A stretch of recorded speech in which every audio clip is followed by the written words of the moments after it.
हर किस्म के रूहानी जिस्मानी मसाइल और वज़ाइफ के लिए पीर इकबाल कुरैशी चैनल को सब्सक्राइब करें। नहमदुहु व नुसल्ली व नुसल्लिमु अला रसूलिहिल करीम अम्मा बाद फ़ाऊज़ु बिल्लाहि मिनश शैतानिर रजीम बिस्मिल्लाहिर रहमानिर रहीम। मैं इस वक्त तुर्की इस्तांबुल में हज़रत यूशा बिन नून अलैहिस्सलातु वस्सलाम नबी की कब्र पर मौजूद हूँ। ये हज़रत मूसा अलैहिस्सलातु वस्सलाम के खादिम ख़ास थे और यहाँ से मैं आपको वो अमल ख़ास कुरानी देना चाहता हूँ कि अगर कोई आदमी गलती कर बैठे, कोताही कर बैठे और फिर उससे लोग परेशान और नाराज़ हो जाएं, और या मियाँ बीवी में आपस में नचाकी हो जाए और मियाँ बीवी एक दूसरे की कोई ऐसी नचाकी की बात कर बैठें और भूल जाएं कोई गलती से और कोई बात ना बता सकें जिस पर दोनों में दूरी आ जाए और तलाक की तरफ बात चली जाए, या आप इसी तरह दफ्तर में किसी जगह पर भी कोई काम भूल जाएं, तो अल्लाह ताला इसकी बरकत से आपको अताब और परेशानी से बचा लेंगे। ये हज़रत यूशा बिन नून अलैहिस्सलातु वस्सलाम वो पैगम्बर हैं जिनका जिक्र सूरह कहफ के अंदर अल्लाह रब्बुल इज़्ज़त ने पूरा रुकू नाजिल फरमाया, और मूसा अलैहिस्सलातु वस्सलाम जो है हज़रत यूशा अलैहिस्सलातु वस्सलाम को साथ लेकर चले थे। कुरान पाक के अंदर जो है वइज़ क़ाल मूसा लिफ़ताहु ला अब्रहु हत्ता अब्लुग़ मजमअल बहरैन औ अमज़िय हुक़बा फ़लम्मा बलग़ा मजमअ बैनहिमा नसिया हुतहुमा फत्तख़ज़ सबीलहु फ़िल बहरि सरबा। मूसा अलैहिस्सलाम ने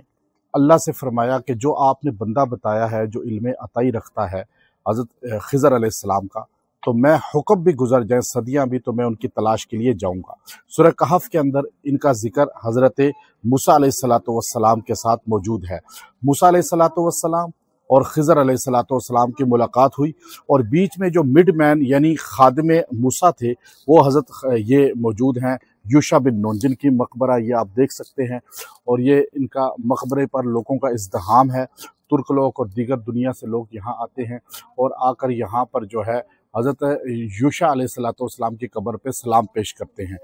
ये हज़रत नबी मूसा अलैहिस्सलातु वस्सलाम के खादिम और बाद में बनी इसराइल के नबी बने, और इनको बनी इसराइल का नबी होने का शर्फ अता हुआ। बाज़ रवायात में है कि इनका मकबरा ये तुर्की में भी है,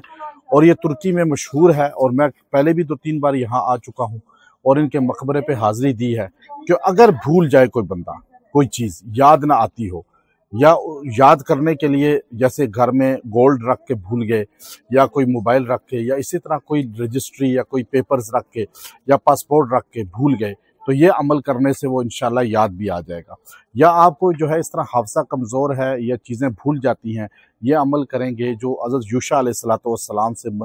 खुद इनके साथ हज़रत मूसा अलैहिस्सलाम ने अल्फाज अदा किए थे, तो अल्लाह ताला आपको याद दहानी करा देगा। या अगर मियाँ बीवी में भूल चूक की वजह से नाइतफाकी आ गई है और एक दूसरे के मुखालिफ हो गए हैं, तो वो ये कुरानी अमल करे, सूरह कहफ के अंदर मौजूद है। और यूशा अलैहिस्सलातु वस्सलाम जिनका ये मकबरा है, ये हज़रत मूसा अलैहिस्सलातु वस्सलाम के साथ खादिम रहे। सूरह कहफ के अंदर जो अल्लाह रब्बुल इज़्ज़त ने पूरा रुकू नाजिल फरमाया उसमें इसका तज़किरा मौजूद है, और ख़िज़र अलैहिस्सलातु वस्सलाम की मुलाकात तक हज़रत यूशा का जिक्र चलता है कुरान पाक में, लेकिन ख़िज़र अलैहिस्सलाम से मूसा अलैहिस्सलाम की जब मुलाकात हो गई उसके बाद कुरान पाक खामोश हो गया कि यूशा अलैहिस्सलाम कहाँ गए, साथ आगे गए या नहीं गए। लेकिन खादिम जो होता है उसका काम खिदमत करना होता है, किसी भी बुज़ुर्ग का, किसी भी अल्लाह के वली का, या किसी भी इंसान का जो खादिम हो वो मखदूम ना बने। यहाँ एक चीज़ पता चली कि ये खादिम थे, अल्लाह ने इनको इज़्ज़त दी। बाद में मूसा अलैहिस्सलातु वस्सलाम और जो है बनी इसराइल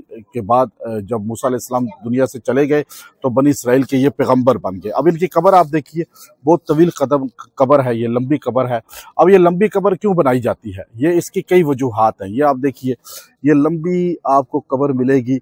और ये लंबी कब्र 2 वजहों से, एक तो तबर्रुक की वजह से कि ये नबी हैं, किसी भी नबी की कब्र ये बड़ी बनाते हैं ताकि बरकत हासिल हो, ज़्यादा से ज़्यादा ज़मीन जो है नबी के जिस्म के इर्द गिर्द हर तरफ रहमतें बरसती हैं। और मुसलमानों का एक मुसल्लम अकीदा भी है अहले सुन्नत का कि नबी कब्रों में ज़िंदा होते हैं, तो ये आप नबी की कब्र इसलिए भी लंबी बनाई जाती है। और दूसरी वजह यह है कि इसमें जो है और भी कुछ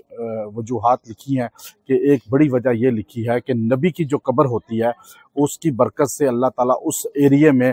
क़यामत के दिन उस नबी के साथ उन लोगों को उठाएंगे। तो अगर आप भूल जाते हैं, आपको चीज़ें याद नहीं रहती और आप जो है चीज़ों को بار بار جو ہے آپ کو وہم کی بیماری ہے یا آپ کو بھولنے کی بیماری ہے، تو آپ یہ خاص عمل اختیار کریں۔ وہ قرآن پاک سورہ کہف کی آیت ہے وَمَا أَنسَانِيهُ إِلَّا الشَّيْطَانُ أَنْ أَذْكُرَ۔ تو یہ جو آیت کریمہ میں نے آپ کو بتائی ہے وَمَا أَنسَانِيهُ إِلَّا الشَّيْطَانُ أَنْ أَذْكُرَ، کہ حضرت یوشع علیہ السلام جن کا یہ مقبرہ ہے، جب مچھلی وہ پانی میں چلی گئی تو انہوں نے یہ جملہ کہا وَمَا أَنسَانِيهُ إِلَّا الشَّيْطَانُ أَنْ أَذْكُرَ، کہ مجھے شیطان نے جو ہے بھلا دیا کہ میں اس کا ذکر کروں آپ کے سامنے۔ تو یہ جملہ جو ہے ایسا قرآن پاک کا جز بن گیا کہ قیامت تک اس کو پڑھنے والا قرآن پاک میں ان کا ذکر پڑے گا کہ یوشع علیہ السلام نے آگے سے کیا جملہ کہا۔ جب غلطی ہو جائے کسی سے بھی، اپنے استاد یا ٹیچر یا مرشد کے سامنے بحث نہیں کرنی چاہیے، بلکہ ایک ہی جملہ کہہ کے بات ختم کر دی۔ حالانکہ ان سے وہ غلطی ہوئی تھی، نہ انہوں نے زیادہ ڈانٹا نہ انہوں نے زیادہ آگے کوئی تعویلیں کی، ایک جملہ کہا وَمَا أَنسَانِيهُ إِلَّا الشَّيْطَانُ أَنْ أَذْكُرَ۔ تو یوشع علیہ السلام کا یہ جملہ قرآن پاک سورہ کہف کے اندر اللہ نے آیت نمبر 63 ہے، اور قرآن پاک کے اندر اللہ نے محفوظ کر دیا کہ انہوں نے فرمایا کہ مجھے نہیں بھلایا مگر شیطان نے کہ میں آپ کے سامنے ذکر کروں۔ تو شیطان بھلاتا ہے، جو بندہ چیز بھول جائے، گم ہو جائے، تو گم ہوئی چیز یا بھولنے والی چیز کے لیے یہ 70 بار پڑھے آیت نمبر 63 سورہ کہف وَمَا أَنسَانِيهُ إِلَّا الشَّيْطَانُ أَنْ أَذْكُرَ۔ یہ 70 بار پڑھ کے 70 ٹائم دعا کرے اور تلاش کرے، اللہ اسے ملا دے گا۔ اگر چیز گم ہو گئی ہے، چوری ہو گئی ہے، اس کے لیے بھی 70 بار 7 دن پڑھے، اللہ وہ ملائے گا۔ اگر میاں بیوی میں کوئی آپس میں نچاکی ہو گئی ہے اور دوری آ گئی ہے اور وہ ایک دوسرے کے مخالف ہو گئے ہیں کہ کوئی بھول چوک ہو گئی اور اس میں بتانا یاد نہیں رہا، کوئی کام یاد نہیں رہا، تو ان چھوٹی چھوٹی باتوں کی وجہ سے دونوں میں سے جو بھی دیکھے کہ دوسرا ناراض ہے تو وہ 70 بار اس جملے کو پڑھ کے دعا کرے انشاءاللہ، اور کھانے پینے پہ دم کر کے ایک دوسرے کو کھلائیں۔ اللہ تعالیٰ اس کی برکت سے جو ہے دونوں میں دوریاں بھی ختم کر دے گا اور بھولی ہوئی چیز واپس یاد بھی آ جائے گی۔ تو سورہ کہف کو جب بھی آپ جمعہ کے دن پڑھتے ہیں تو آپ کو فیوزات برکات ملتے ہیں، میں اس کی آپ کو اجازت بھی دیتا ہوں۔ یہاں یوشع علیہ السلام کے مقبرہ سے ہمیں بھی اجازت ملی ہوئی ہے، پورے سورہ کہف کی بھی آپ کو اجازت ہے، میرے سننے والے، میرے دیکھنے والے اور میرے ساتھ منسلک بیت ہونے والے یا جتنے بھی ہمارے چینل کے ساتھ منسلک ہیں، آپ مرد خواتین سورہ کہف کو پڑھیں اور سورہ کہف کو آگے دوسروں تک پہنچائیں اور ذکر موسیٰ یوشع علیہ السلام کو کثرت سے کریں۔ وآخر دعوانا الحمد للہ رب